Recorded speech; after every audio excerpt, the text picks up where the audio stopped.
ከጸለያችሁ በኋላ እነዚህን 5 አደገኛ ስህተቶች በፍጹም አትስሩ። ምክንያቱም ጸሎታችሁ እንዳይመለስ የሚያደርጉ እነዚህ ናቸውና። እስቲ አንድ ጥያቄ ልጠይቃችሁ። ለዓመታት፣ ለወራት ወይም ለቀናት አጥብቃችሁ ጸልያችሁ መልስ ያጣችሁበት ጊዜ አለ? እግዚአብሔር ጸሎቴን አይሰማም ብላችሁ ተስፋ የቆረጣችሁበት አጋጣሚስ? እውነታው ግን ይህ ነው። ብዙ ጊዜ ችግሩ በጸለይንበት ጸሎት ወይም በእግዚአብሔር ታማኝነት ላይ አይደለም፣ ይልቁንም ከጸሎት በኋላ በምናደርገው ድርጊት ላይ ነው እንጂ። አዎ ብዙዎቻችን በጸሎት ጊዜ ጉልበታችንን አጣጥፈን እንባችንን አፍስሰን እንጸልያለን።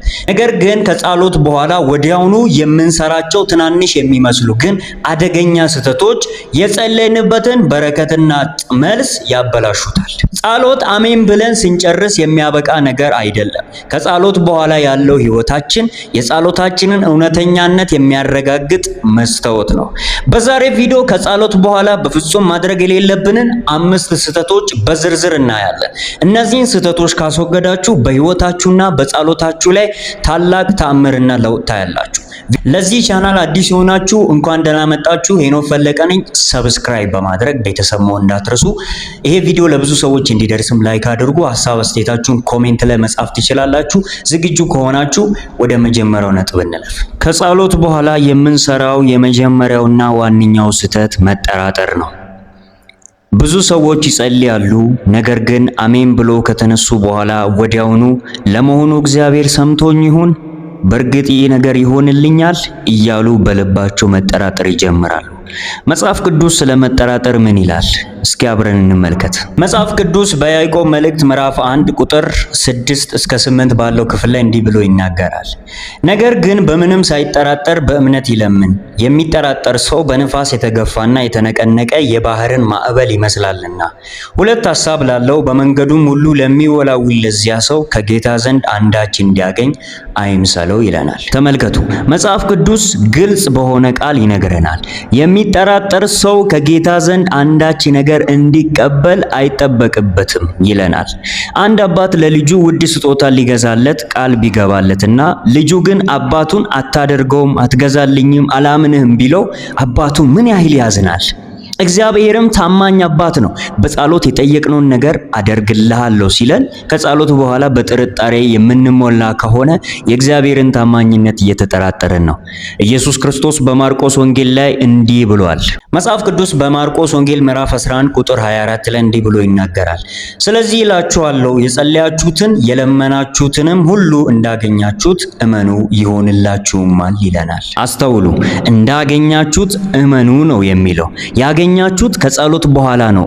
ያገኛችሁት ከጸሎት በኋላ ባለው እምነታችሁ ነው። ስለዚህ ከጸሎት በኋላ ጥርጣሬ ሲመጣባችሁ በቃሉ ተቃውሙት። ጸልያለሁ፣ እግዚአብሔር ሰምቶኛል፣ በጊዜው ያደርገዋል በማለት እምነታችሁን ጽኑ አድርጉ።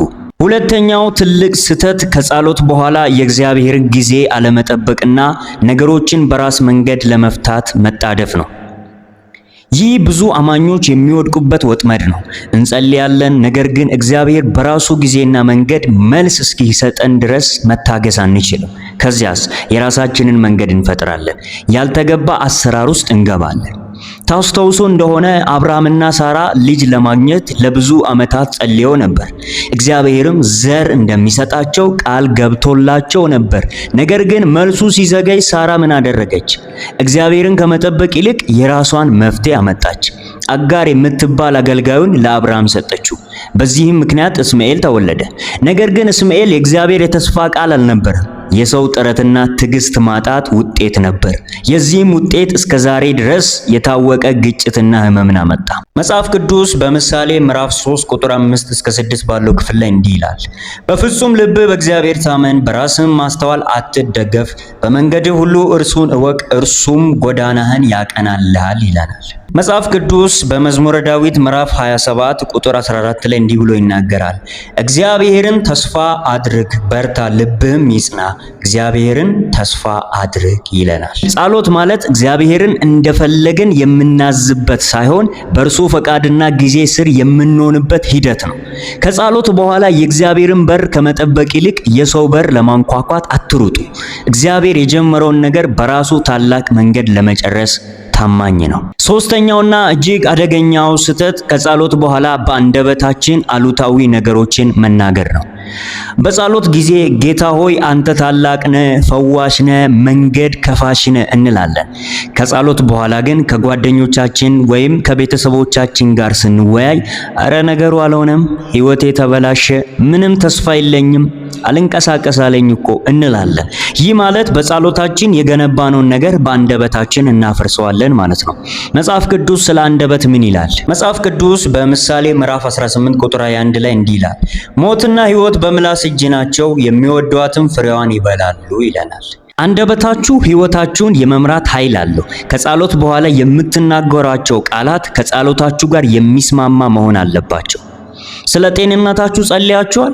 ከጸለያችሁ በኋላ እግዚአብሔር እየፈወሰኝ ነው እጠነክራለሁ በሉ። ስለ ስራችሁና ኢኮኖሚያችሁ ጸልያችኋል? ከጸሎት በኋላ እግዚአብሔር መንገዴን ይከፍታል በሉ እንጂ ወደቅኩ ጨለመብኝ አትበሉ። መጽሐፍ ቅዱስ በማርቆስ ወንጌል ምዕራፍ 11 ቁጥር 23 ላይ እንዲህ ብሎ ይናገራል፣ እውነት እላችኋለሁ ማንም ያለው ነገር እንዲደረግለት ቢያምን በልቡ ሳይጠራጠር ይህንን ተራራ ተነቅለ ወደ ባህር ተወርወር ቢል ይሆንለታል ይለናል። በአንደበታችሁ የታመናችሁበትን እውነት መስክሩ። ጸሎታችሁን በአሉታዊ ንግግር አታፍርሱ። አራተኛው ስህተት ከጸሎት በኋላ ወዲያውኑ ከመንፈሳዊ ዓለም ወጥቶ ወደ ዓለማዊ የኃጢአትና የከንቱነት ሕይወት መመለስ ነው። አንዳንድ ሰዎች በጸሎት ጊዜ እጅግ የተቀደሱ መንፈሳዊያን ናቸው።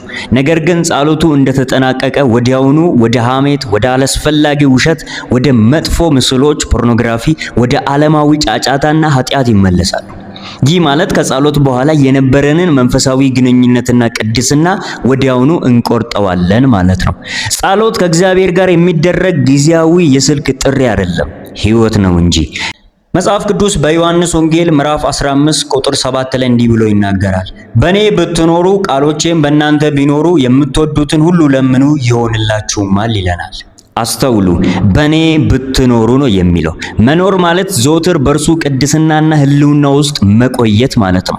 ከጸሎት በኋላ ወዲያውኑ ወደ ኃጢአት ከተመለስን የጸሎታችንን መንፈሳዊ ኃይልና ከለላ እናጣለን። መጽሐፍ ቅዱስ በአንደኛ ተሰሎንቄ ምዕራፍ 5 ቁጥር 17 ላይ እንዲህ ይላል፣ ሳታቋርጡ ጸልዩ። ሳታቋርጡ ጸልዩ ማለት ቀኑን ሙሉ ተንበርክካችሁ ኑሩ ወይም ዋሉ ማለት አይደለም። ከጸሎት በኋላም ቢሆን ልባችሁ ከእግዚአብሔር ጋር የተያያዘ ይሁን፣ በቅድስና ተመላለሱ ማለት። አምስተኛውና የመጨረሻው ስህተት መልስ ሲዘገይ ተስፋ መቁረጥና እግዚአብሔር የሚሰጠውን መመሪያ ለመስማት አለመጠበቅ ነው። ብዙ ጊዜ ጸልያን ስንጨርስ እግዚአብሔር በጸሎታችን መልስ ውስጥ እኛ የምናደርገውን የድርጊት እርምጃ ሊሰጠን ይችላል። ነገር ግን እኛ አሜን ብለን ወዲያውኑ እንሮጣለን። እግዚአብሔር የሚለንን ለመስማት እንኳን አንታገስም። በተጨማሪም መልሱ በፈለግንበት ቀንና ሰዓት ካልመጣ ወዲያውኑ ጸሎት ያልተመለሰም ብለን ተስፋ እንቆርጣለን። መጽሐፍ ቅዱስ በሉቃስ ወንጌል ምዕራፍ 18 ቁጥር 1 ላይ እንዲህ ብሎ ይናገራል፣ ሳይታክቱም ዘወትር ሊጸልዩ እንዲገባቸው የሚል ምሳሌ ነገራቸው ይለናል። ኢየሱስ ሳይታክቱ ነው ያለው። ጸሎት የአንድ ጊዜ ክስተት ሳይሆን የጽናት ጉዞ ነው። ነቢዩ ዕንባቆም እንዲህ ብሎ ነበር። መጽሐፍ ቅዱስ በትንቢተ ዕንባቆም ምዕራፍ 2 ቁጥር 1 እስከ 3 ባለው ክፍል እንዲህ ይላል፣ በመጠበቂያዬ ላይ እቆማለሁ፣ በአምባ ላይም እወጣለሁ፣ የሚናገረኝንም ስለ ክርክሬም የሚመልሰውን አውቅ ዘንድ እመለከታለሁ።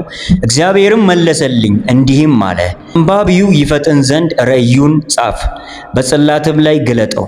ራእዩ ገና እስከ ተወሰነው ጊዜ ነው፣ ወደ ፍጻሜውም ይቸኩላል። እርሱም አይዋሽም፣ ቢዘገይም በእርግጥ ይመጣልና ታገሰው፣ እርሱ አይዘገይም ይለናል። እንዴት ደስ የሚል ቃል ነው! ቢዘገይም በእርግጥ ይመጣልና አይዘገይምና ጠብቀው።